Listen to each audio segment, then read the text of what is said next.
Биздин үйдө 5 киши жашайбыз. Атам, иним, 2 сиңдим жана мен. Турмушта ар кандай тагдырлар бар да. Атам менен апамдын эки башка жолго түшкөнүнө 5 жылдан ашты. Ошондон бери биз аны менен байланыша элекпиз. Атам азыр жумуштары менен шаарда, а мен бир туугандарым менен үйдөмүн. Бардык түйшүк менин колумда. Алардын сабагын дайым көзөмөлдөйм. Бөбөктөрүм ийгиликтүү окуп жатышат. Апамдын жоктугун билдирбей көңүлдөрүн көтөргөнгө аракет кылам.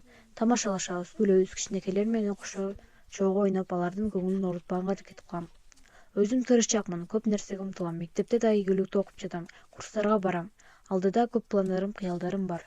Ар дайым эле маанайым ачык боло бербейт.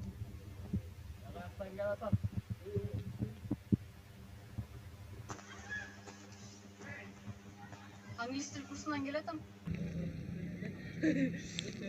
Англис тили курсуна салган эмнеге керек бар? Үйдө эле отуруп, бөөктөрүн карап, жакшы эле отурбайсызбы? Кам санабай эле кой, англис тил өзүмө керек, мен өзүм окуйм, ал менин ишим. Ай кыз, оку деп эле ар бери чуккай бербей үйгө отур, бөөктөрүңдү карап. Ар нерсени ойлоном. Көңүлүмдү да ооруткандар көп болду.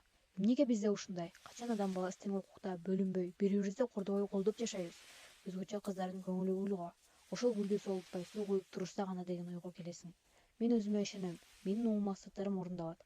Учурда жашоом өткөн күндөр болуп калган кезде мен жана менин бир туугандарымдын бактылуу болорунда шек жок.